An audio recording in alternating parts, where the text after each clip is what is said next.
Bonjour à tous, cette vidéo constitue le cours numéro 2 sur les séries. On s'y intéresse aux séries de référence et aux séries à terme positif. Alors, commençons par quelques séries de référence. D'abord des séries qu'on a déjà rencontrées dans le cours numéro 1, des séries dites géométriques, c'est-à-dire associées à des suites géométriques, soit Q, alors la proposition là, voilà, soit Q incomplexe. La série des Q exposant n, vous savez qu'on dit aussi la série de termes général Q exposant n, converge si et seulement si le module de Q est strictement plus petit que 1. De plus, dans ce cas, dans le cas où il y a convergence, la somme de cette série, je vous rappelle qu'on la note, somme pour k égale 0 jusqu'à plus l'infini des Q exposant k, et bien cette somme vaut 1 sur 1 moins Q. Remarquez que le dénominateur existe, puisque Q ne vaut pas 1. Alors, une preuve en deux temps, puisqu'il s'agit d'une équivalence. D'abord, si le module de Q est supérieur ou égal à 1, on a vu dans le chapitre suite, et notamment à la fin de ce chapitre, quand on étudiait les suites complexes, que Q exposant n ne tend pas vers 0 quand n tend vers l'infini. Vous pouvez revoir ça là. Mais dans aucun cas, quand le module de Q est soit 1, soit strictement plus grand que 1, Qn ne tend vers 0. Alors, quand Qn ne tend pas vers 0, on sait que la série diverge, puisque le fait que Qn tend vers 0 est une condition nécessaire. Là, par contraposition, la série des Q exposant n diverge, et on dit qu'elle diverge même grossièrement. En revanche, donc ça c'est le premier cas. Le deuxième cas, vous voyez, complémentaire, si le module de Q est strictement plus petit que 1, pour n appartenant à n étoiles, je disais Q n'est pas égal à 1, donc on peut utiliser l'égalité. Somme pour k égale 0 jusqu'à n des Q exposant n. Ça vaut donc premier terme sommé 1, moins premier terme non sommé Q exposant n plus 1 sur 1 moins Q. Et cette quantité-là, c'est la somme partielle de cette série, la somme partielle d'ordre n de cette série. Et quand n tend vers l'infini, là, en revanche, le module de Q étant strictement ici Q exposant n plus 1 tend vers 0 quand n tend vers l'infini. Parce que, au contraire, on a un module de Q strictement plus petit que 1. Alors, on a vu que Q exposant n et donc Q exposant n plus 1 tend vers 0 quand n tend vers l'infini. Autrement dit, la somme partielle tend vers un complexe fixe qui est 1 sur 1 moins Q. Alors, ça permet exactement de conclure. Si vous voulez introduire les outils habituels, la somme partielle ici c'est la somme pour k égale 0 jusqu'à n des q exposant k. S c'est la somme pour k égale 0 jusqu'à plus l'infini des q exposant k. Et Rn, le reste d'ordre n, c'est S moins Sn. Et vous voyez donc que Rn ici, c'est ça là, Q exposant n plus 1 sur 1 moins Q. Donc dans ce cas, vous voyez, on a une expression explicite de tous les objets associés à cette série, sa somme partielle, sa somme et son reste, qui est ici, je vous le remets là, égale Q exposant n plus 1 sur 1 moins Q. Tout ça valable évidemment pour Q strictement plus petit que 1, ce qui est en vert. Voilà pour ces séries. Deux petits compléments sur les suites géométriques. Quand on ne commence à sommer qu'à partir de P, vous savez que quand on somme à partir de 0 ou à partir de P appartenant à n, la nature de la série des Q exposant n ne change pas, donc elle converge si et seulement si le module de Q est strictement plus petit que 1. En revanche, la somme va changer, si vous sommez à partir de P jusqu'à plus l'infini les Q exposant K. Bien sûr, dans ce cas, c'est-à-dire quand le module de Q est strictement plus petit que 1, vous n'allez avoir que premier terme sur 1 moins Q, et ça fait Q exposant P au lieu d'avoir 1. Attention à cette petite distinction. Une remarque, d'ailleurs, si ici à la place de P, vous mettez n plus 1. n plus 1, toujours dans le cas où le module de Q est strictement plus petit que 1. Si là vous mettez n plus 1, on retrouve la formule du reste. Le reste d'ordre n, c'est la somme pour k égale n plus 1 à plus l'infini des Q exposant k. C'est bien Q exposant n plus 1 sur 1 moins Q, comme on vient de le voir. Enfin, une écriture légèrement différente. Souvent, vous avez l'expression d'une suite géométrique sous la forme UN égale UP, terme initial, facteur de Q exposant N-P. Q est la raison. N-P pour que quand N soit égal à P, on retrouve UP égale UP, hein, bien sûr.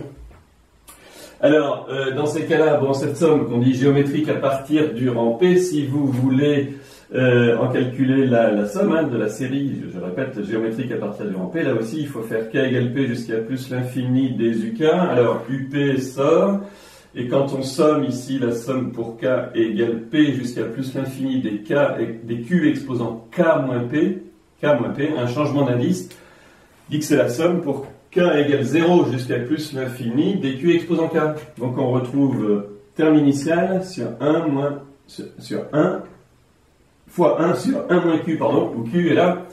Raison, un petit exemple, la série des 1 dixième sommée à partir de 1. Je m'explique. Qu'est-ce que c'est que 0,9999999 des 9 comme ça jusqu'à l'infini? Le premier terme, c'est 9 dixièmes. 9 dixièmes plus 9 centièmes. Plus 9 centièmes, plus 9 millièmes, plus etc. Vous voyez que ça, c'est la suite que je viens de décrire, là, 9 dixièmes, 9 centièmes, 9 millièmes. C'est la suite géométrique de premier terme 9 dixièmes et de raison 1 dixième. 1 dixième qui est strictement plus grand que 1. Donc on peut appliquer nos égalités. Là, on a le terme initial, 9 dixièmes, multiplié par 1 sur 1 moins la raison 1 dixième. Mais 1 moins 1 dixième, ça fait 9 dixièmes. Autrement dit, ça fait 1. Et si on veut écrire donc 0,99999 sans jamais s'arrêter, en fait, ça vaut 1. Alors, voilà pour ces séries géométriques, cette fois, après complément. Passons au deuxième point, les séries dites de Riemann. Alors, la proposition essentielle, elle est ici. On prend alpha, un réel. La série de termes général 1 sur n exposant alpha converge si et seulement si alpha est strictement plus grand que 1. Un petit rappel avant de commencer, n exposant alpha où alpha est un réel, hein, pas forcément un entier ni un rationnel, ça s'écrit n exposant alpha égale exponentielle de alpha log de n. Vous voyez que ce n'est défini que pour n supérieur ou égal à 1. Donc ici, les sommes partielles et la somme éventuelle de la série seront des sommes à partir de 1. Alors justement, pour n supérieur ou égal à 1, on va appeler Sn indice alpha la somme partielle d'ordre n de la série de Riemann correspondant au coefficient alpha 1. Celle-ci, c'est la somme partielle de cette série. Alors, il faut montrer que la suite des Sn alpha converge si et seulement si alpha est strictement plus grand que 1. Alors, on va commencer tout de suite par un cas qu'on connaît, c'est alpha égale 1. Puis après, on distinguera alpha strictement plus petit et strictement plus grand que 1. Alors, poursuivons la preuve avec la notation qu'on a introduite. Sn alpha, c'est la somme partielle d'ordre n de la série des 1 sur n exposant alpha. C'est la somme pour k égale 1 jusqu'à n des 1 sur k exposant alpha. Alors, comme je vous ai dit, on va décomposer ça en 3 cas. Premier cas, alpha égale 1. Alors, Sn de 1, je ne le réécris pas, c'est la somme pour k égale 1 jusqu'à n des 1 sur k. Cette somme, on l'a étudiée au point numéro 1, et on a montré qu'elle était plus grande que log de n plus 1.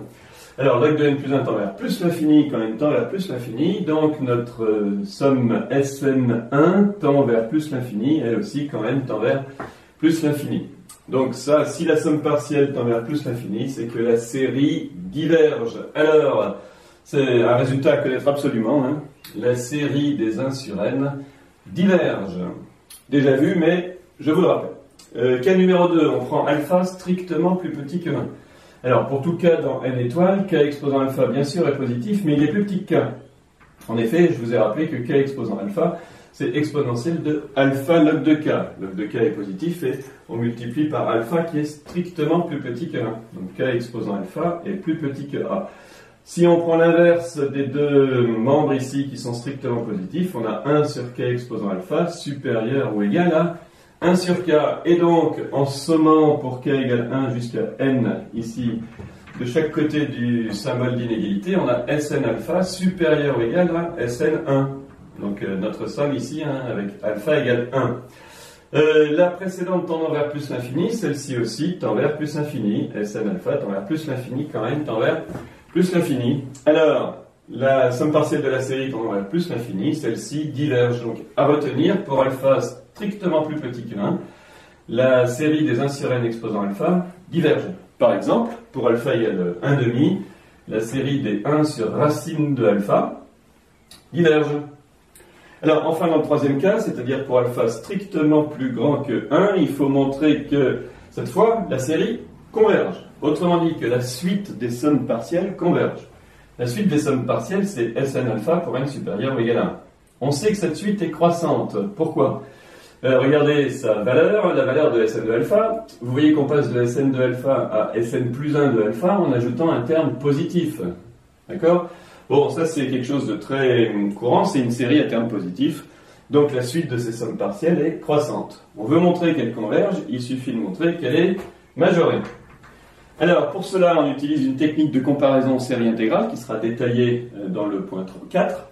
La fonction en question étant celle qui a t associe 1 sur t exposant alpha.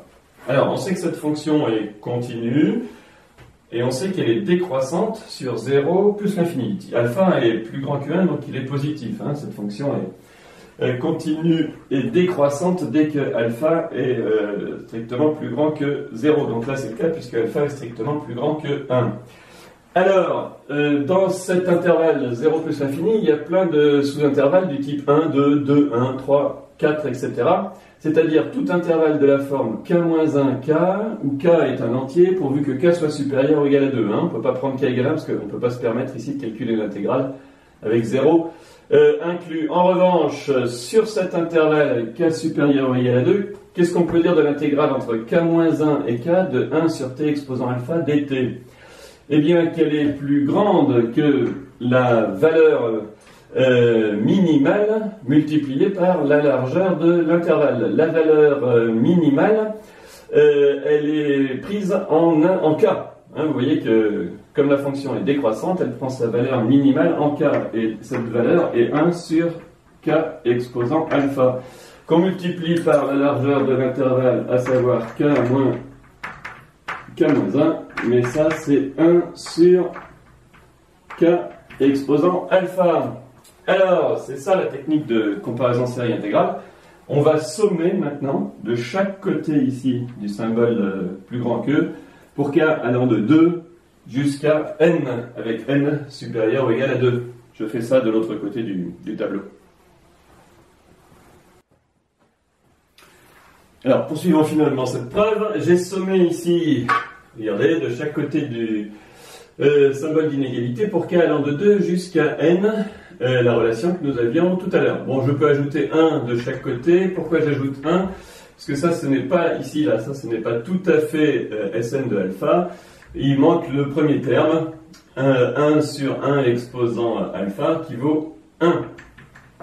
Autrement dit, ici, on a Sn de alpha, qui vaut cette quantité-là, son premier terme plus la somme pour k égale 2 jusqu'à n, qui est plus petit que 1 plus... Alors regardez, ça c'est vraiment très classique, hein, on l'a déjà fait. Les intégrales ici vont se recoller, et la relation de Schall, assurez que ça, cette somme, c'est l'intégrale à partir de 1 jusqu'à n, hein, puisque d'abord de 1 à 2, puis de 2 à 3, puis de etc., jusqu'à de n-1 à n. Ici d'ailleurs, n est supérieur ou égal à 2. Donc, cette intégrale, c'est l'intégrale de 1 à n de 1 sur t exposant alpha dt.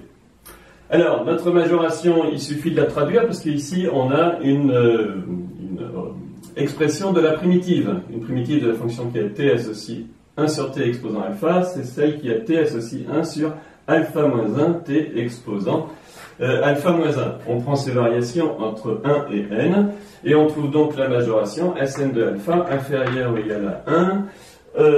On va mettre ici un moins 1 sur alpha moins 1 n exposant alpha moins 1, moins, donc plus 1 sur alpha moins 1.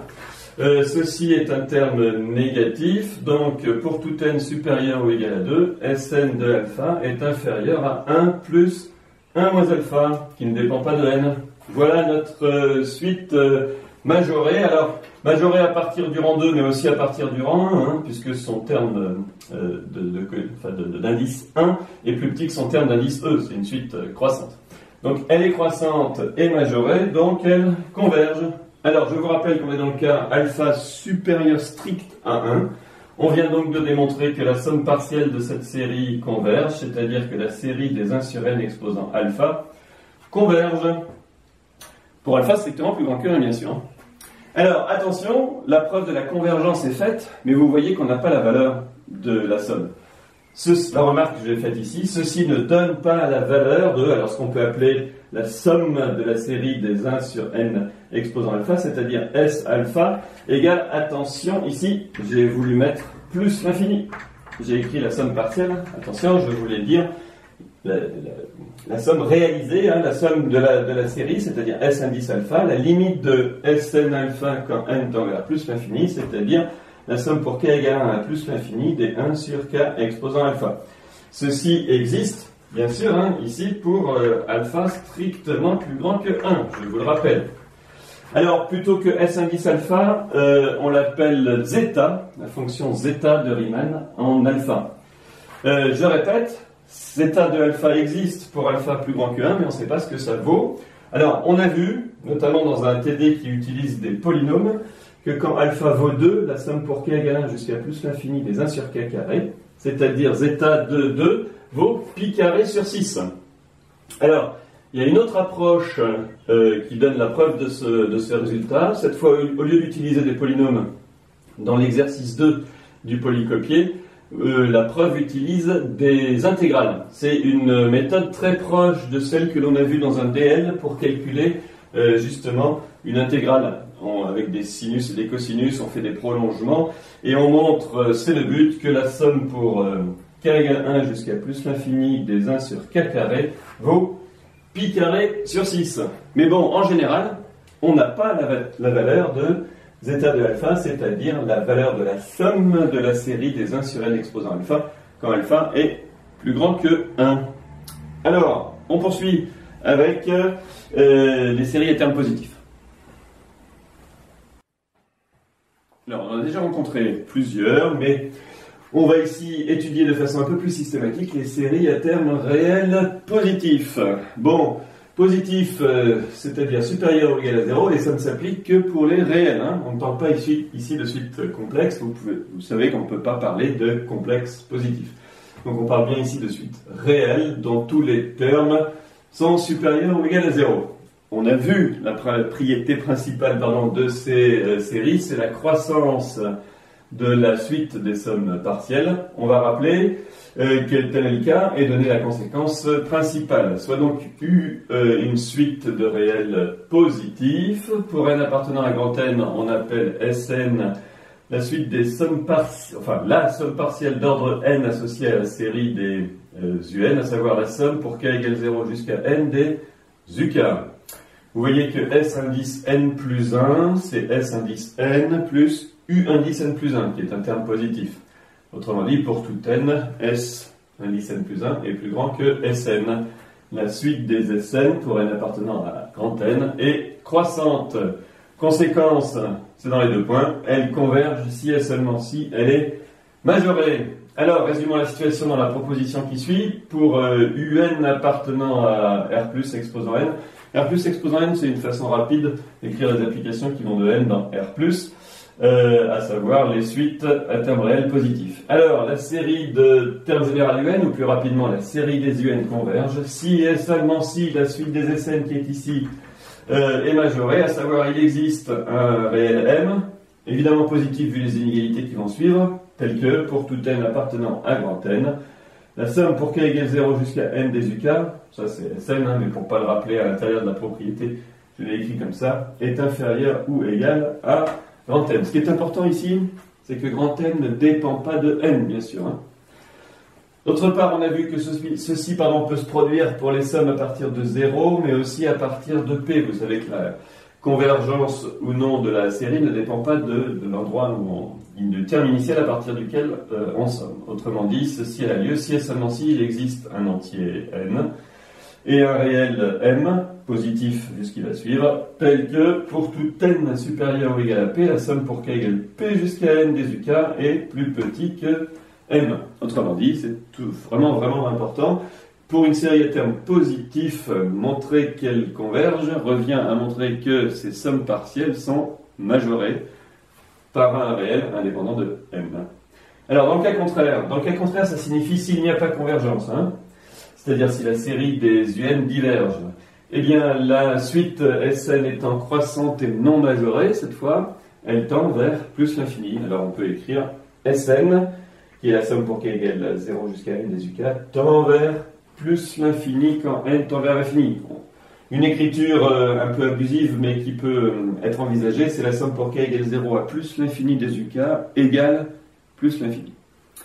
Alors, bon, vous voyez qu'ici on a pris réel positif. Si la suite est à terme réel, tous négatifs, il n'y aura pas trop de problèmes, il suffit d'étudier la série associée à la suite opposée. Non, ce qui pose des problèmes, c'est les séries associées à des suites qui changent de signe. Alors, on voit ça tout de suite et on utilise les relations de comparaison. Alors, j'ai écrit ici ce que je viens de dire, c'est-à-dire que si U est une suite de réels tous négatifs, il n'y a pas trop de problème pour étudier la série associée. Celle-ci converge si et seulement si la série des moins UN converge. Autrement dit, on va étudier la série associée à moins U, qui est la suite des moins UN, et qui est une suite à un réel positif. Non, ce qui pose vraiment des problèmes, c'est les séries associées à des suites de réels qui changent de signe. D'accord ? Alors, on revient aux séries à terme positif. Attention, tout ce qui suit dans l'utilisation des relations de comparaison n'est valable que pour les séries à terme positif. Alors, on appellera comparaison entre deux suites les relations du type est plus petit que, est dominé par, est négligeable devant et est équivalent à. Commençons par la première. Plus petite que, en tout cas, à partir d'un certain rang. Supposons que UN et Vn soient deux suites de réels positifs. Donc la suite des UN, la suite des Vn, j'aurais pu les appeler soit U et V, là, la suite des UN et la suite des Vn. Deux suites de réels positifs. On suppose qu'à partir d'un certain rang P, on a UN plus petit que Vn. Alors, que se passe-t-il? Deux implications. Si la série de termes général Vn, attention ici, je vais commencer par celle-là, peut-être, c'est celle qu'on a vue le plus. Si la série de termes général Vn converge, alors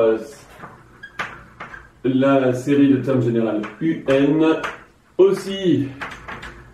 Si la série associée à la plus grande, entre guillemets, des deux suites converge, l'autre aussi. Maintenant, si la série des UN diverge, autrement dit la série associée à la plus petite des deux suites de réels positifs, alors l'autre, celle qui est associée à la plus grande, entre guillemets, diverge.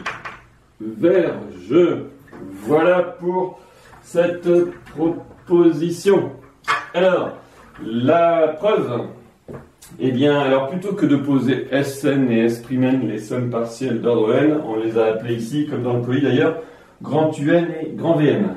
Donc, grand Un, c'est la somme pour k égale 0 jusqu'à n des uk, grand Vn, la somme pour k égale 0 jusqu'à n des vk.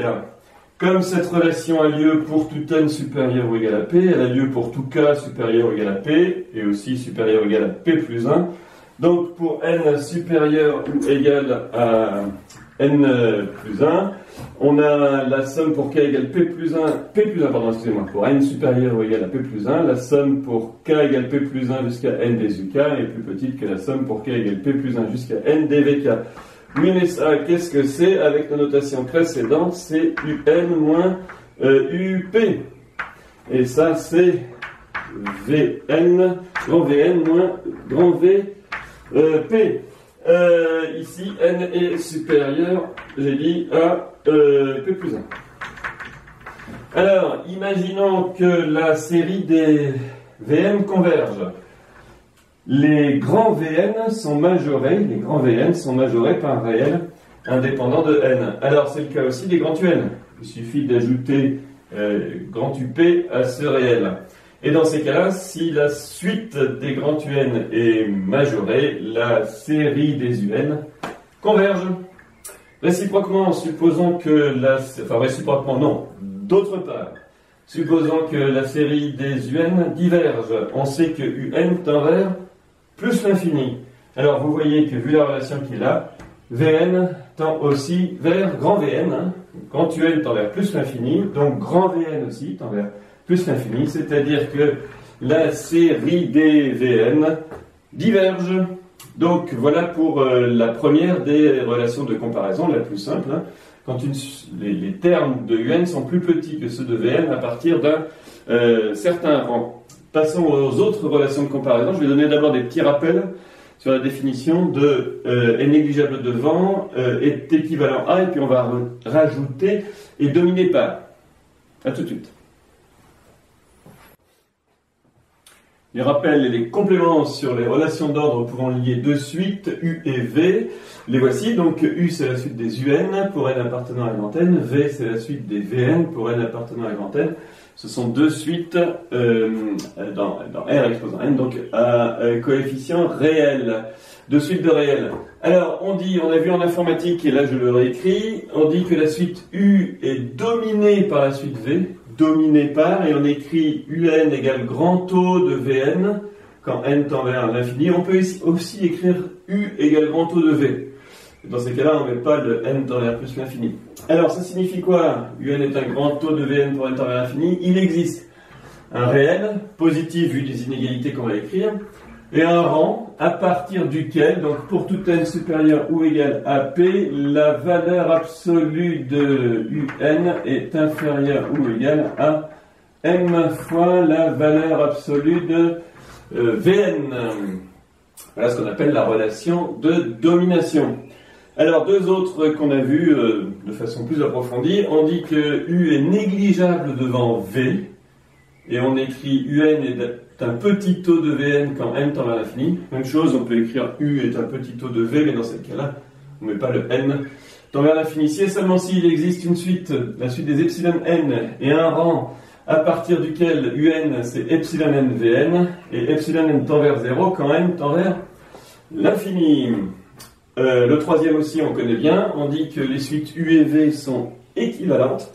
Et on écrit soit U équivaut à V, soit UN équivaut à Vn quand n tend vers l'infini, si et seulement si il existe une suite epsilon n appartenant à, attention ici, il y a une petite faute de frappe, appartenant à R exposant n, et un rang P, tel que pour tout n supérieur ou égal à P, UN c'est 1 plus epsilon n Vn avec epsilon n tend vers 0. On a vu que c'est le cas si et seulement si UN c'est Vn plus un petit taux de Vn quand n tend vers l'infini. On a vu également que la relation équivaut à est une relation d'équivalence, autrement dit UN équivaut à Vn quand n tend vers l'infini, si et seulement si Vn équivaut à UN quand n tend vers l'infini, et donc si et seulement si Vn c'est UN plus un petit taux de UN pour n tend vers l'infini. Alors, avant d'aller plus loin, je vous rappelle que dans l'immense majorité des cas, ceci s'applique avec une suite Vn dont tous les termes sont non nuls à partir d'un certain rang. Alors, dans ces cas-là, plutôt que d'utiliser une suite epsilon n, on utilise le quotient. On dit que UN équivaut à Vn si le quotient UN sur Vn tend vers 1. Là, UN est un petit taux de Vn si le quotient UN sur Vn tend vers 0. Et là, UN est un grand taux de Vn si le quotient UN sur Vn est borné. Alors, vous voyez que à chaque fois, un tend vers 1, tend vers 0, borné pour le quotient, c'est des façons d'exprimer les relations de comparaison beaucoup plus simples que celles qui sont écrites, mais avec la contrainte Vn, les Vn tous non nuls à partir d'un certain rang. Alors, deux remarques importantes. 2 implique 1. En effet, si on a un égale epsilon n Vn avec epsilon n qui tend vers 0, epsilon n tendant vers 0 va être plus petit que tout réel fixé préalablement pour n assez grand. Donc ceci va être réalisé en fait pour tout m positif pour n assez grand.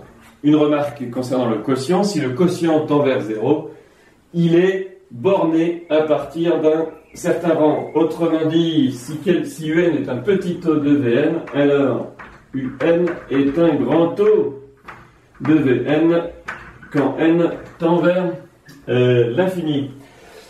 Pour le 3 maintenant, supposons 3, si un équivaut à Vn.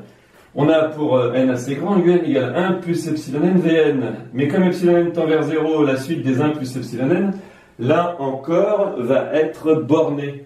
Ou si on raisonne en termes de quotient, le quotient un sur Vn qui tend vers 1 va être borné pour n. Borné, bon. De toute façon, s'il est borné pour n assez grand, il est borné, hein, puisque les premiers termes ne sont que certains de ces premiers termes, justement. Alors, si un équivaut à Vn, vous voyez qu'on va avoir un qui est un grand taux, de Vn, quand n tend vers l'infini. Mais en échangeant les rôles de un et Vn, soit avec cette propriété, soit en disant que le quotient un sur Vn est borné ici et seulement si le quotient Vn sur un l'est, ça c'est... On a deux implications. Un est un grand taux de Vn et Vn est un grand taux de un quand n tend vers l'infini. Hop, ici je mets des crochets. Donc être équivalent implique une double relation de domination. Si un et Vn sont équivalents pour n tend vers plus l'infini, les un sont dominés par les Vn pour n tend vers l'infini et les Vn sont dominés par les un pour n tend vers plus l'infini. Alors voilà les petits rappels que je voulais faire. On va faire une traduction rapide de certaines de ces relations quand les deux suites sont positives, comme il nous intéresse ici dans notre paragraphe, et on va donner les propriétés des séries à termes positifs quand on connaît certaines de ces relations.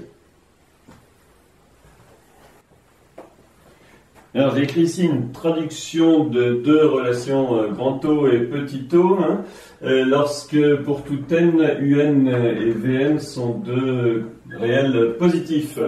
Alors un est un grand taux de Vn, ou on dit aussi, hein, je répète, U est dominé par V si et seulement si il existe un réel m positif et un rang P appartenant à grand N, tel que pour tout n supérieur ou égal à P. Un, vous voyez que les valeurs absolues ne servent à rien, un est plus petit que grand N fois Vn.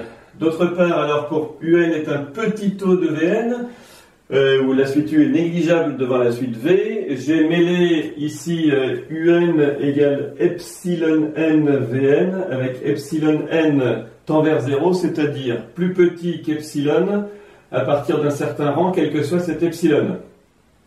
Comme un et Vn sont positifs, on peut avoir un plus petit que epsilon Vn. Je vous laisse établir cette propriété qui est bien utile. Alors, je répète, un est un petit taux de Vn, s'ils sont tous les deux positifs, hein, j'entends. Si pour tout epsilon appartenant à R plus étoile, il existe un rang P au-delà duquel un est plus petit que epsilon fois Vn. Là, il y a supérieur ou égal à 0 aussi. Hein. Vous pouvez mettre...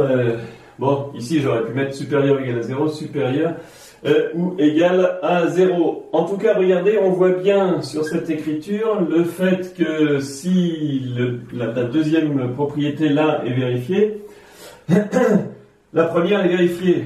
En fait, être un petit taux, c'est être un grand taux, quel que soit ici le réel proposé. Et je répète que ça, hein, ça s'écrit un égale epsilon n Vn avec epsilon n qui tend vers 0, donc qui est positif et aussi petit qu'on veut pour n assez grand. N assez grand, ça veut dire n supérieur ou égal à P. Alors, la proposition concernant ces deux relations, la voilà. On suppose que un et Vn sont deux suites de réels positifs, je le répète, et que, alors au choix, soit UN est un grand taux de Vn quand n tend vers l'infini, soit UN est un petit taux de Vn quand n tend vers l'infini. C'est-à-dire qu'on a au choix soit ça, soit ça. Une remarque, si on a la deuxième propriété, on a la première, donc en fait il suffira de montrer ça pour la première propriété. Alors, qu'est-ce qu'on a dans ces deux cas-là? Si la série des Vn converge, alors la série des Un converge. D'autre part, si la série des Un diverge, alors la série des Vn diverge. La preuve... Eh bien, puisqu'on a supposé ça ou ça, on a supposé en particulier ça, là. D'accord? Parce que si on a ça, alors on a ça. Et ça, je l'écris, donc il existe, je reprends pas cette existence, il existe M appartenant à R+, P appartenant à N, tel que pour tout N supérieur ou égal à P, UN est inférieur ou égal à M fois Vn. Mais dans ces cas-là, la somme pour K égale... Alors, c'est pas tout à fait 0. Attention, c'est la somme pour K égale P jusqu'à N des UK est plus petite que N fois la somme pour K égale P jusqu'à N des VK. Alors, vous voyez, si la série des Vn converge, ceci est majoré, donc cela aussi, et la série des UN converge. D'autre part, si la série des UN diverge, cette quantité tend vers plus l'infini quand n tend vers plus l'infini, donc celle-là aussi, 1 sur m fois celle-là aussi, puisque on peut prendre n dans R plus étoile, eh bien, ça veut dire que cette série-là dit la série des Vn diverge. Donc, à retenir, hein, si on a une relation de type prédominance ou alors UN est négligeable devant Vn où Un est dominé par Vn, on a une relation qui ressemble, enfin une conclusion en tout cas qui ressemble fortement à la conclusion de plus petit que. En fait, c'est plus petit que constante fois Un plus petit que constante fois Vn. Dans le premier cas pour un M et dans le deuxième cas pour tous les M pourvu que on aille assez loin en petit n. Voilà pour cette propriété. Passons maintenant au cas où UN et Vn sont équivalents quand n tend vers l'infini. Alors, j'ai écrit la proposition concernant deux suites équivalentes de réels positifs, soit la suite des UN, n appartenant à grand N, et la suite des Vn, n appartenant à grand N, deux suites de réels positifs. On verra que c'est vraiment important ça. Si UN équivaut à Vn quand n tend vers l'infini, alors la série de termes général UN et la série de termes général Vn sont de même nature. Ça veut dire que l'une converge si et seulement si l'autre converge. De même, l'une diverge si et seulement si l'autre diverge. Alors, j'ai pas laissé de place pour la preuve, faisons-la ici. Preuve de point. On a à la fois UN qui est un grand taux de Vn et Vn qui est un grand taux de UN quand n tend vers l'infini. Quand n tend vers l'infini. Alors, supposons par exemple que la série des Vn converge. Cette relation assure que la série des UN converge réciproquement si la série des UN converge. Cette relation-là assure que la série des Vn converge. Autrement dit, la série des UN converge si et seulement si la série des Vn converge. Alors, attention, les relations précédentes, là, concernant petit O, grand O ou équivalent, ne sont valables que pour les séries à termes positifs. Regardez, ici, on a pris deux exemples où il y a des relations du type voulu, mais pour des quantités qui n'ont pas des signes constants, et des conclusions qui ne sont pas compatibles avec les propositions énoncées. 1 sur n, c'est petit O de moins 1 exposant n-1 sur racine de n. Alors ça, je vous laisse vérifier, mais vous voyez que si vous divisez 1 sur n par cette quantité, il reste un racine de n au dénominateur, et donc le quotient va bien tendre vers 0. Alors, on sait que la série des 1 sur n diverge, et on verra que la série des moins 1 exposant n-1 sur racine de n converge. À préciser un peu plus loin, ça s'appellera une série alternée. De même, j'ai pris un deuxième... Alors, vous voyez, hein, ici, l'un est un petit taux de l'autre, mais la série associée à la première divergent alors que celle-là converge. Pourquoi on ne peut pas appliquer les relations précédentes? Ben parce que ce terme-là n'est pas positif. La suite des -1 exposant n-1 sur racine de n prend une fois sur deux une valeur négative. Un deuxième exemple que vous trouverez dans l'exercice 9, voire l'exercice 9, du moins je crois que c'est celui-là, oui c'est ça. Alors le log de 1 plus -1 exposant n-1 sur racine de n. Bon, pour n assez grand, ça c'est suffisamment petit pour que la parenthèse soit plus grande que 0, hein, strictement. Bon, alors cette quantité-là, derrière le 1 plus tend vers 0, on en déduit que le log équivaut à cette quantité. Mais on verra, là encore, voir l'exercice 9, c'est pas fait, que la série des logs de 1 plus -1 exposant n-1 sur racine de n diverge. Alors que ici, la série, on a dit, des -1 exposant n-1 sur racine de n converge, bien que vous voyez ces deux quantités soient équivalentes quand n tend vers plus l'infini. L'une est le terme général d'une série qui diverge et l'autre est le terme général d'une série qui converge. Pourquoi? Là encore une fois, les propriétés précédentes ne s'appliquent pas parce que ce ne sont pas cette quantité et celle-là des choses qui sont toujours positives. Voilà. Alors, on va utiliser maintenant ces comparaisons pour comparer avec des suites de références. Alors, je vous ai dit, on va voir maintenant une série de critères qui utilisent les propositions que l'on a vues sur la comparaison de séries quand on a une comparaison entre les termes généraux. La première, c'est ce qu'on appelle la comparaison avec une suite géométrique. La proposition que je vous propose, la voilà, elle donne des critères qu'on appelle des critères d'Alembert. Alors, cette proposition s'applique à la suite des UN, où les UN sont des réels strictement positifs. Il faut quel que soit n appartenant à grand N, UN strictement positif, parce que bon, il faut que ce soit positif pour appliquer nos propositions précédentes, et strictement parce qu'on va écrire des quotients. Alors, les critères en question sont les suivants. S'il existe un réel A plus grand que 1 et un entier P à partir duquel, pour tout n plus grand que P, UN plus 1 sur UN est supérieur ou égal à A, donc si le quotient est plus grand que quelque chose plus grand que 1, alors la série des UN diverge. Deuxièmement, si il existe un réel, alors on verra forcément strictement positif, mais strictement plus petit que 1, c'est ça qui est important, strictement plus petit que 1, et P appartenant à n, un rang à partir duquel pour tout n supérieur ou égal à P, UN plus 1 sur UN est inférieur ou égal à A, alors cette fois la série des UN converge. Alors, vous voyez pourquoi on appelle ça comparaison avec une suite géométrique. UN étant strictement positif, cette relation s'écrit UN plus 1 supérieur ou égal à A fois UN.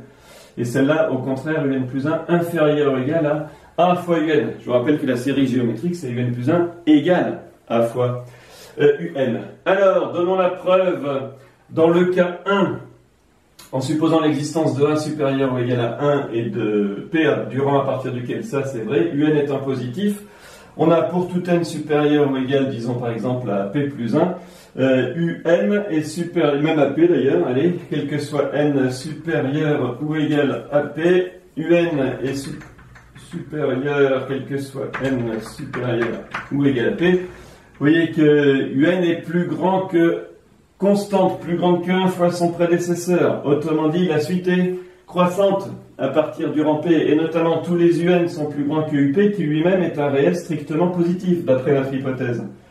Donc vous voyez que UN non seulement est un réel strictement positif, mais plus grand qu'un réel fixe, lui-même strictement positif.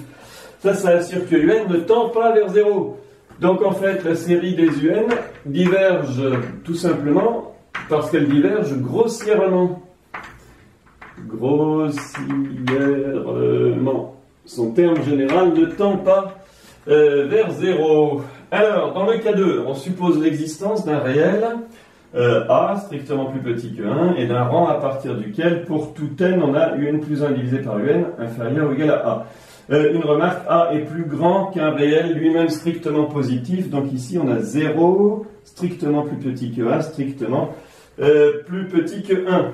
D'après ce qu'on a vu dans les séries de référence, la série des A exposant n est donc une série convergente. On va s'en servir tout de suite parce que vous voyez cette inégalité là s'écrit un plus 1 inférieur ou égal à A fois un. Alors à partir du rang P. Alors vous montrerez assez facilement par récurrence que dans ces cas-là, un est inférieur ou égal à UP fois A exposant n moins P. Vous voyez que c'est vrai au rang P, puisque pour n égale P, ça s'écrit UP inférieur ou égal à UP.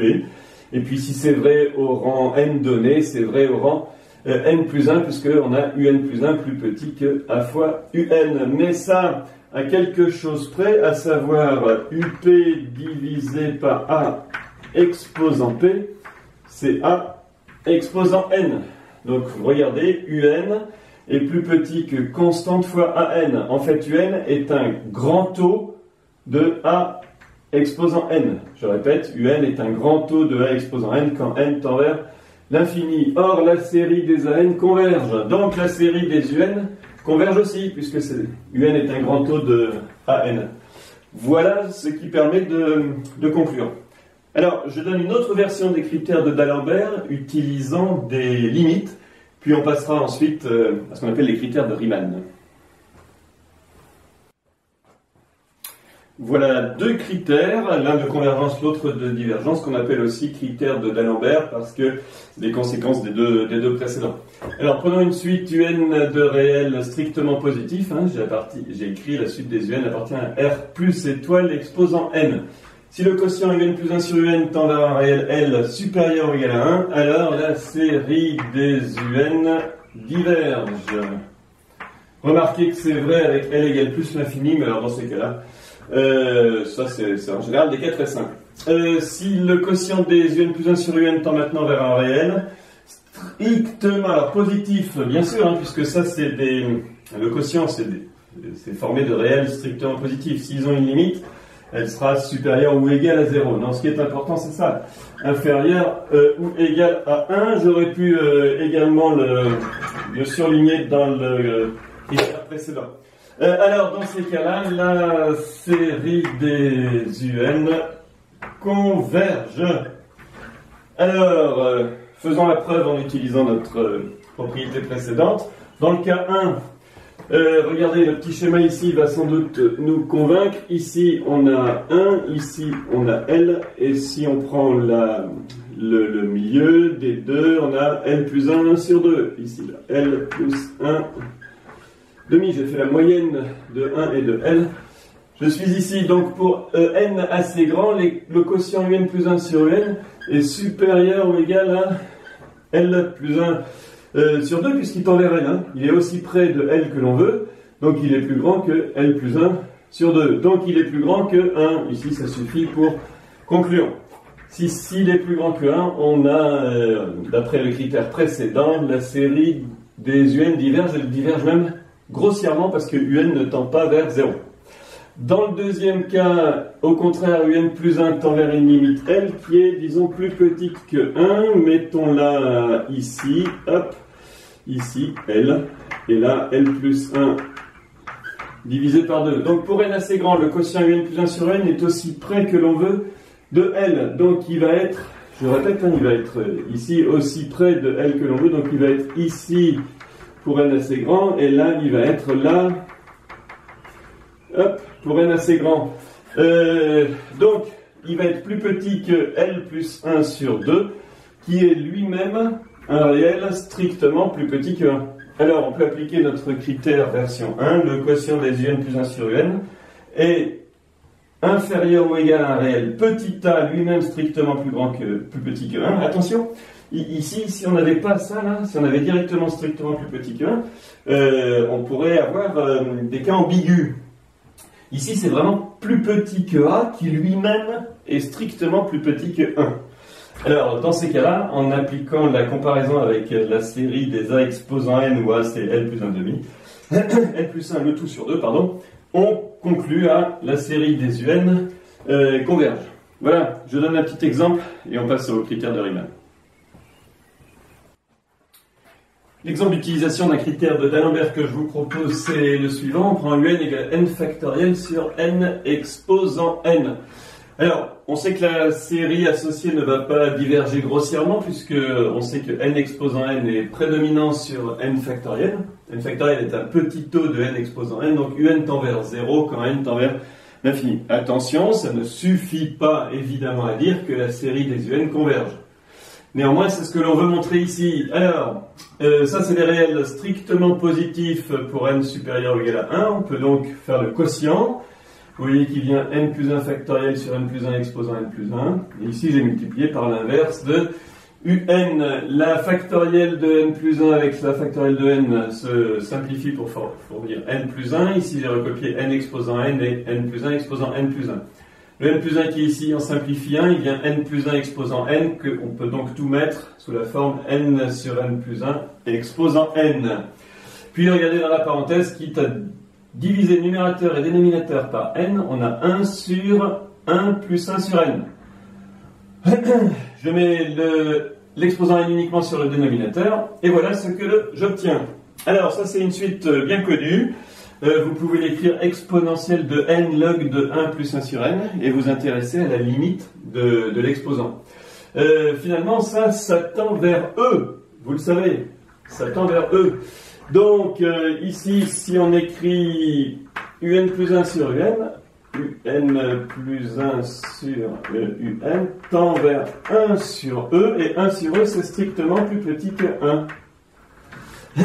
Donc, une suite de réels strictement positifs à partir de certains rangs qui tend vers 1 sur E, un réel strictement plus petit que 1. On peut dire que la série des UN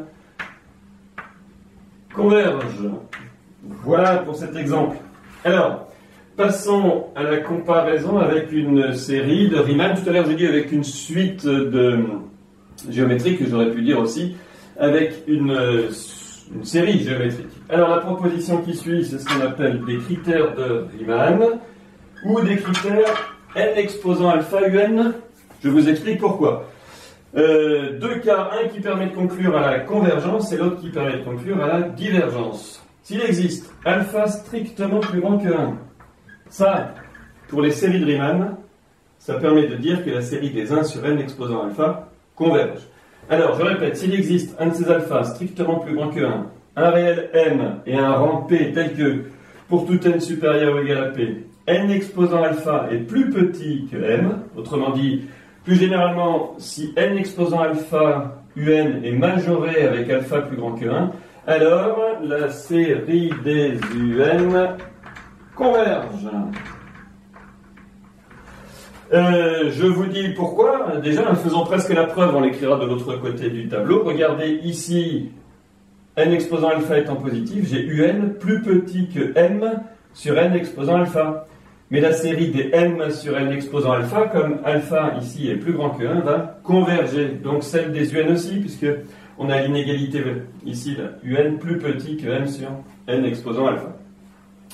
Deuxième critère qui cette fois donne une divergence, s'il existe alpha inférieur ou égal à 1, ça c'est, vous savez, pour les séries de Riemann, ce qui permet de conclure qu'elle, enfin 1 sur n exposant alpha, la série des 1 sur n exposant alpha, diverge. S'il existe donc, je reprends un de ces alpha inférieur ou égal à 1 m appartenant à R plus étoile, ça c'est important ici, m est strictement positif. Si vous prenez petit m égale 0, ça marche pas. Et un rang P, bon, vous voyez que c'est juste une petite distinction par rapport au précédent. Un rang P tel que, pour tout n supérieur ou égal à P, n exposant alpha un est plus grand que petit m. De façon générale, on peut dire si n alpha un est minoré par un réel non nul avec alpha inférieur ou égal à 1, alors la série des UN diverge. Là encore, on va presque faire la preuve oralement. Regardez, si on a cette inégalité, on a un supérieur ou égal à m sur n exposant alpha. Petit m sur n exposant alpha. Mais comme alpha est inférieur ou égal à 1, la série des m sur n exposant alpha diverge, vu l'inégalité que je viens de donner. la série des UN diverge aussi. Voilà, bon, j'écris cette preuve et je donne deux autres critères, dits aussi critères de Riemann. Bon, on vient de faire la preuve des critères de Riemann à l'oral, j'ai écrit la preuve. Donc dans le premier cas, on a pour n supérieur ou égal à p, un est plus petit que m sur n exposant alpha, avec alpha strictement plus grand que 1. Bon, ne retenez pas des énoncés compliqués sans leur donner du sens. L'idée des critères de Riemann, c'est justement de comparer un avec une suite dont la série converge parce que c'est une série de Riemann. Ici, si j'ai par exemple 2 sur n carré ou constante sur n exposant 3 demi, ça c'est le terme général d'une série qui converge.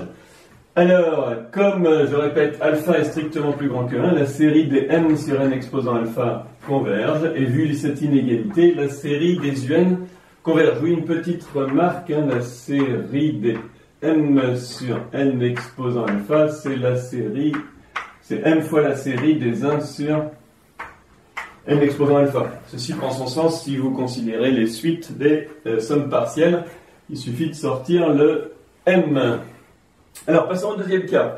Au deuxième cas, là, au contraire, pour n, enfin au contraire, on est dans une autre situation. Pour n assez grand, un est plus grand que m sur n exposant alpha avec alpha inférieur ou égal à 1. Par exemple, si un est plus grand que constante sur racine de n. Alors, dans ce cas-là, comme alpha est inférieur ou égal à 1, la série de termes général m sur n exposant alpha diverge. C'est la même remarque ici, c'est m fois la série des 1 sur n exposant alpha, mais avec alpha inférieur ou égal à 1. Par exemple, la somme des 1 sur n pour alpha égale à 1, ou la somme des 1 sur racine de n pour alpha égale 1 demi. Cette série diverge, et vu l'inégalité qui est là, donc, je vais écrire ici, donc la série des un aussi, vu l'inégalité qui est juste au-dessus. Alors, comme pour les critères de D'Alembert, il existe deux autres critères qui cette fois font appel à des limites, mais des techniques très semblables, c'est-à-dire des critères du genre n exposant alpha un. Alors, je les ai écrits ici.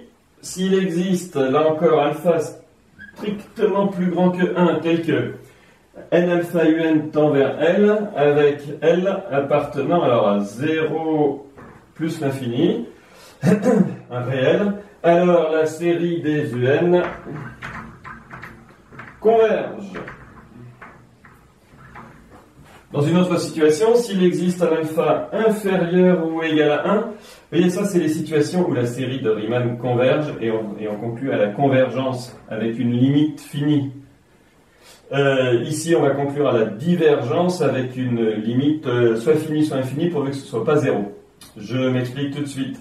S'il existe donc alpha inférieur ou égal à 1 tel que n alpha un tende vers L quand n tend vers l'infini avec, alors c'est un peu moche mais j'ai voulu que ce soit symétrique, une limite qui est soit un réel strictement positif, soit plus l'infini. J'ai écrit ça 0 ouvert plus l'infini fermé. Alors la série des un, autant on pouvait conclure à la convergence, ici on conclut à la divergence. Alors, bon, c'est pas très compliqué d'utiliser les critères précédents pour montrer cela. Regardez, dans le premier cas, pour n assez grand, comme n alpha un tend vers L, eh bien, ce sera plus petit que L plus 1, par exemple.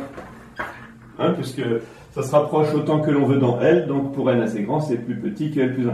Ce réel L plus 1 joue le rôle de M précédent, et donc la série, bien sûr, attention, ici, j'ai n... Et ici, j'ai alpha strictement plus grand que 1. Et donc, je conclus comme là-haut, là, la un est inférieure ou égale à constante sur n exposant alpha. Et la série des constantes sur n exposant alpha, dans ce cas-là, converge. Donc, la série des un converge aussi. Dans le deuxième cas, alors, pour n assez grand, on a n exposant alpha un plus grand qu'un réel petit m. Alors là, il faut prendre deux cas. Si L est un réel strictement positif, vous prenez M égale L sur 2. Donc dans ces cas-là, vous voyez qu'on a L, M sur, enfin, comme UN tend vers L, au bout d'un moment, il est plus grand que L sur 2. Et donc, le réel petit m, vous pouvez lui faire, enfin, vous pouvez prendre L sur 2. Vous pouvez conclure comme tout à l'heure, puisque ici, j'ai bien sûr alpha supérieur ou égal à 1, j'ai un qui est plus grand que n sur n exposant alpha. Maintenant, si L, c'est plus l'infini, bien sûr, n alpha un est plus grand que tout réel préalablement fixé. Donc, pour n quelconque, ça c'est vrai. Et donc, on peut appliquer notre critère précédent, dont la preuve est ici. Alors, vous voyez que, en fait, les critères de Riemann reviennent à l'étude des n exposant alpha un, soit pour alpha strictement plus grand que 1 si on veut conclure à la convergence, soit pour alpha inférieur ou égal à 1 si on veut conclure à la divergence. Comme exemple d'application des critères que l'on vient de voir, je vous propose l'étude des séries de Bertrand pour alpha différent de 1. Les nombres alpha et bêta dans les séries de Bertrand sont assez communément utilisés. Pour n supérieur ou égal à 2, on pose un égale 1 sur n exposant alpha log de n exposant bêta, où alpha est un réel entre 0 et 1, où 1 est plus l'infini. C'est-à-dire que c'est un réel strictement positif, mais ici j'ai pris différent de 1. Ce qu'on appelle une série de Bertrand, c'est ça, hein, quand alpha est strictement positif. Bon, en général, quand bêta est strictement positif, mais ça marche aussi pour bêta et dans R quelconque. L'idée, c'est de savoir donc si la série associée converge ou pas. Alors, l'idée, c'est de distinguer deux cas, alpha est là et alpha est là. Alors, dans 0, 1, on va utiliser le critère, disons, négatif pour montrer que la série diverge. Regardez, je le fais avec... Alors, attention, parce que dans l'énoncé, il y a un alpha, ici, il y a un alpha. Donc, c'est plutôt un critère n exposant gamma un que je vais utiliser, puisque alpha est l'un de mes paramètres.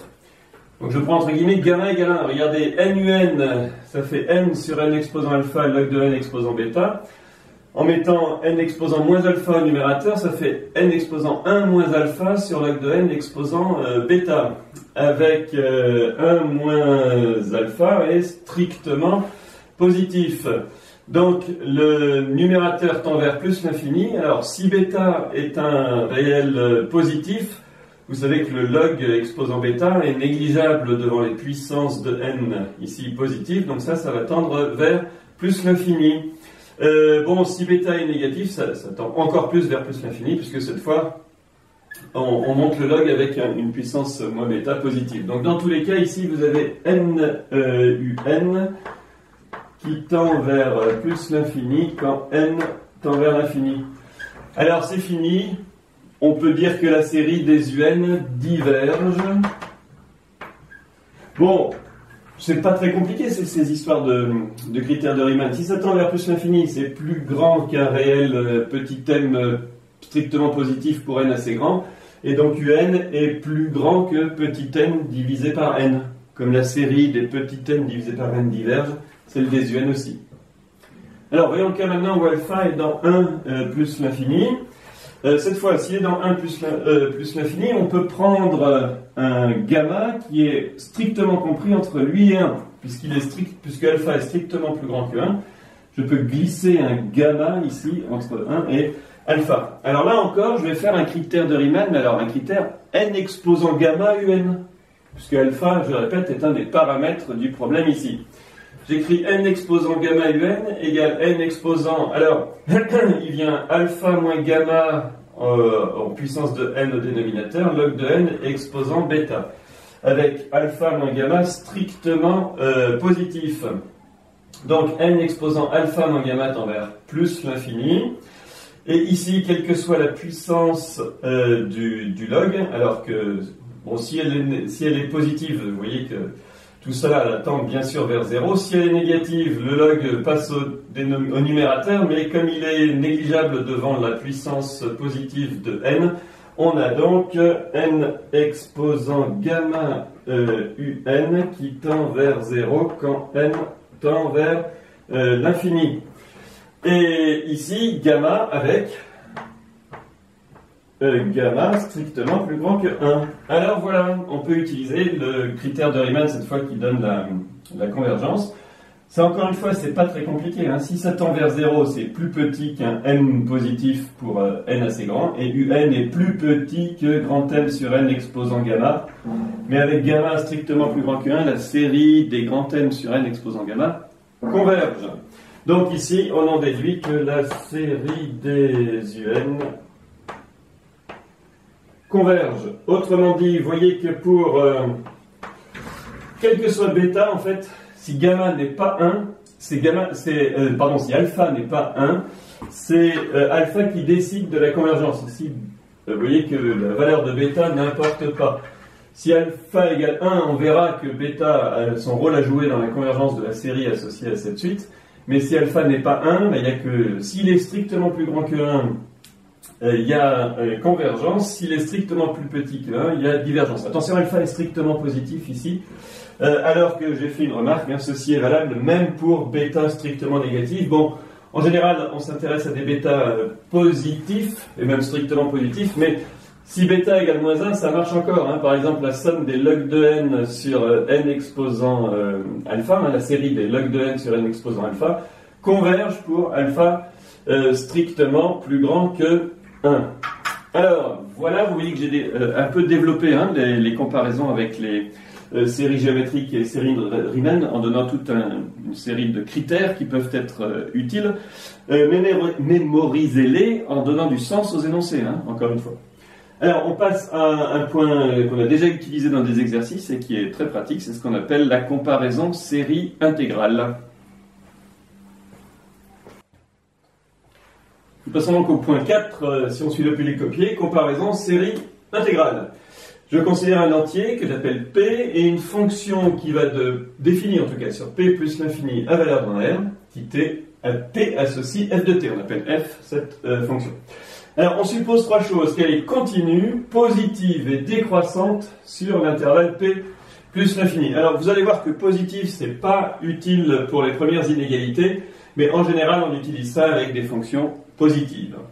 Alors, j'ai fait un petit dessin donnant l'allure d'une courbe représentative de f, là, c'est indice f, et sur une partie des réels, entre k-1 et k, puis k et k plus 1, où k est un entier suffisamment grand pour qu'on dépasse, qu'on soit dans p plus l'infini.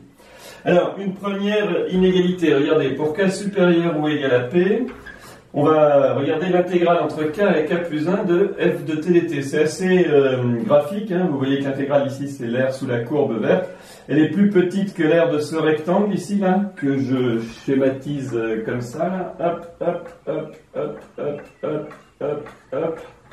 Mais l'aire de ce rectangle c'est f de k multiplié par k plus 1 moins k, ça fait 1.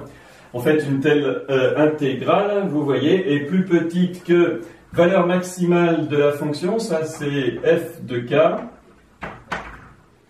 multiplié par la largeur de l'intervalle, mais la largeur de l'intervalle c'est 1.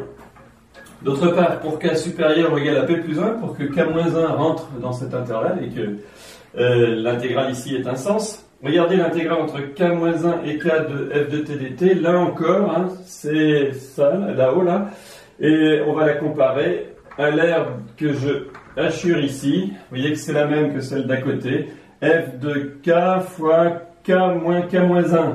Alors, en effet, une telle intégrale est supérieure ou égale à valeur minimale de la fonction fois largeur de l'intervalle. Valeur minimale est atteinte en k, donc c'est aussi f de k. Donc ça, regardez, il faut bien voir, entre guillemets, ces deux inégalités. Alors, la proposition qui va avec, la voilà, mais elle est dépendante des... J'ai pas réécrit, mais elle est dépendante des hypothèses ci-dessus. Donc, avec les hypothèses ci-dessus, et pour n supérieur ou égal à p, on a cette double inégalité, cet encadrement. Hop. Alors, la somme pour k égale p jusqu'à n des f de k, vous voyez que ça va nous intéresser parce que c'est une somme partielle de la série des f de n. Alors, cette somme-là entre p et n des f de k est d'une part plus petite que f de p plus l'intégrale de p à n, de f, et elle est plus grande que l'intégrale de p à n plus 1. À retenir, j'en fais la preuve tout de suite. Alors, on fait ici la preuve de l'encadrement qui donne la propriété de comparaison entre série et intégrale.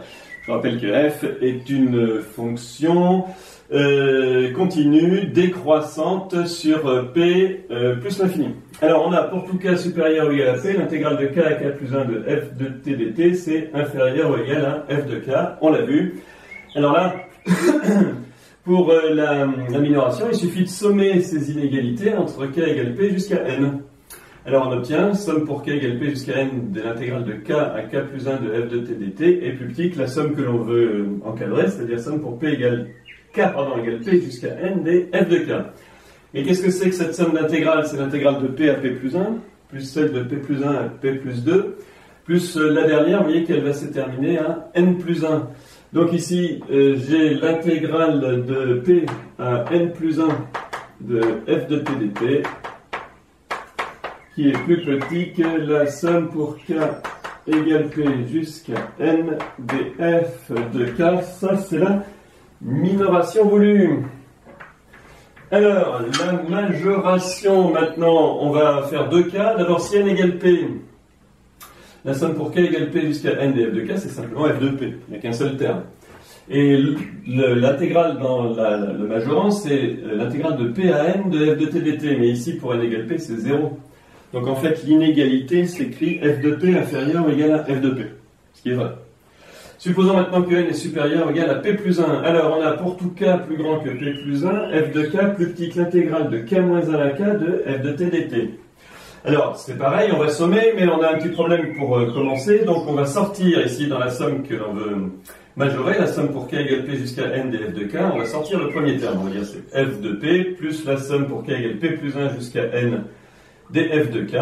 Et vu cette inégalité, c'est donc inférieur ou égal à f de p plus la somme pour k égale p plus 1 jusqu'à n de cette intégrale. Oui, mais ça, qu'est-ce que c'est? Alors, c'est l'intégrale, regardez, de p à p plus 1, puis de p plus 1 à p plus 2, et la dernière se termine à n là-haut. Donc, si je résume, la somme pour k égale p jusqu'à n des f de k est inférieure ou égale à son premier terme, plus l'intégrale, attention, je vais essayer de l'écrire proprement, ici de p jusqu'à n de f de t dt.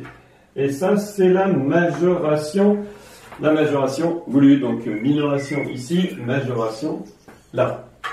Une petite remarque, si on peut commencer les intégrales à p-1, c'est-à-dire si f a les propriétés voulues sur p-1 plus l'infini, où p est l'entier à partir duquel on commence à sommer.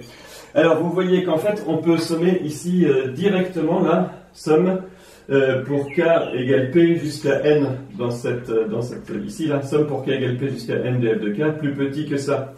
Alors là les intégrales vont aussi se recoller, mais en commençant donc à p-1. Hein. Donc ici on va avoir la somme directement, la somme pour k, c'est ce qu'on veut, notre somme. On va avoir l'intégrale de p-1 à n de f de t dt. Alors, c'est un encadrement qui demande qu'on puisse intégrer à partir de p-1, et puis qui est un petit peu moins bon que ça. Si vous pouvez intégrer à partir de p-1, vous pouvez intégrer à partir de p. Hein, la fonction est continue et décroissante à partir de p. Donc les deux sont valables. Celui-là est légèrement meilleur.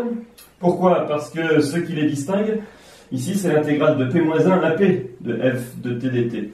Et l'intégrale de p-1 à p de f de t dt, c'est plus grand que f de p, puisque la fonction est décroissante. Donc, si on a le choix entre les deux, ça, c'est une meilleure majoration que cela. Voilà pour cette preuve. On en voit tout de suite quelques applications de cette propriété. Bon, la comparaison série intégrale, c'est quelque chose qui sert beaucoup. Hein. Ça donne un encadrement, ça permet aussi d'étudier alors soit des sommes partielles, soit des restes. On verra ça ensemble dans les exercices. Je donne ici quand même un corollaire utilisant une primitive qui peut aussi servir. Alors, Si f est continue, positive, décroissante, c'est nos hypothèses de tout à l'heure, mais cette fois l'aspect positif est vraiment important. Autant tout à l'heure on pouvait s'en passer pour avoir l'encadrement, là on ne peut pas s'en passer pour avoir ce que je vais vous dire. Donc positive, décroissante et continue sur un intervalle p plus l'infini. Alors j'appelle grand F une primitive de petit f sur cet intervalle. La série des f de n, quand n est supérieur ou égal à p, puisque les f de k n'existe que pour k supérieur ou égal à p a priori. Alors cette série, la série des f de n, converge si et seulement si la fonction grand f, primitive de petit f, admet une limite finie en plus l'infini. Alors, faisons la preuve. Pour x appartenant à p plus l'infini, vous savez que f de x a pour expression intégrale de p à x de f de t dt plus une constante indépendante bien sûr de x, ça c'est la forme intégrale d'une primitive de petit f. J'ai commencé à p ici et là c'est ma constante d'intégration. Bon, vous voyez qu'elle est bien sûr dérivable, sa dérivée c'est f qui est positive, donc grand F est croissante. Grand F est croissante. Alors, autrement dit, soit elle admet une limite finie en plus l'infini, soit elle tend vers plus l'infini. Alors, on va examiner les deux cas. Hop, j'essaye de souligner ça bien. Si grand F admet une limite finie, que j'appelle grand L en plus l'infini, vous savez que comme elle est croissante, grand L est la borne sub des f de x quand x est écrit p plus l'infini. Donc pour tout n, f de n est plus petit que L la limite. Mais grand F de n, c'est l'intégrale de p à n de f de t dt plus constante. Et donc, vous voyez que l'inégalité de comparaison série intégrale s'écrit la somme pour k égale p jusqu'à n de f de k est plus petit que f de p plus cette intégrale-là, intégrale de p à n de f de t dt, qui elle-même est plus petit que L moins c. Mais ça, c'est une constante. Ça, c'est une constante. Hop. Autrement dit, ici, on a la série, toutes les sommes partielles sont majorées par une constante. Donc, la série des f de n converge. Ici, on en déduit que la série des f de n converge. Et sinon, qu'est-ce qu'on a? On a f de x qui tend vers plus l'infini quand x tend vers plus l'infini. En particulier, l'intégrale qui se trouve à gauche dans notre inégalité donnée par la comparaison, la série intégrale, c'est l'intégrale de p à n plus 1 de f de t dt. Ça, c'est grand F de n plus 1 moins grand F de p. Grand F de p est une constante. Donc, quand n tend vers plus l'infini, ça tend vers plus l'infini. On en déduit donc la somme de k égale p jusqu'à n de f de k, tant quand n tend vers l'infini, vers plus l'infini. Et ici, au contraire, la série des f de n diverge. Hop. Voilà. Donc, il y a bien convergence si et seulement si f admet une limite finie, puisque on est soit dans ce cas, soit dans celui-là. Alors, on termine en appliquant ce corollaire à l'une des séries de Bertrand qui nous avait échappé. C'est celle pour alpha égale 1. Terminons donc ce cours avec l'étude des séries de Bertrand pour alpha égale 1. Alors, les séries de Bertrand, c'est l'étude des séries dans le terme général, c'est 1 sur n exposant alpha, log de n exposant bêta. Donc, pour alpha égale 1, un vaut 1 sur n, log de n exposant bêta. Alors pour alpha positif mais non égal à 1, on a vu que c'est la position de alpha par rapport à 1 qui décide. Si alpha est strictement plus grand que 1, cette série converge, et si alpha est entre strictement plus grand que 0 mais strictement plus petit que 1, cette série diverge. Alors voyons ce qu'il en est pour alpha égale 1. Alors d'abord, si bêta est négatif, je vous laisse détailler ce que j'ai écrit ici, mais vous voyez que vous pouvez écrire log de n exposant moins bêta pour n supérieur ou égal à 3, parce que log de n, dans ces cas-là, va devenir plus grand que 1, puisque n sera plus grand que e, log de n sera plus grand que 1, et le log de n exposant moins bêta au numérateur avec moins bêta positif va être plus grand que 1. Donc vous aurez un plus grand que 1 sur n, et comme on sait que la série des 1 sur n diverge, par comparaison, la série des un diverge. On suppose donc ici que bêta est strictement positif et on utilise donc alors la fonction qui nous a permis d'établir une égalité de comparaison série intégrale, c'est la fonction qui est t associe 1 sur t log de t exposant bêta. Vous voyez que un c'est f de n. Alors cette fonction elle est bien définie, continue, positive et décroissante sur 2 plus l'infini. Et qu'on évite soigneusement 1 où log pourrait s'annuler, donc tout se passe bien.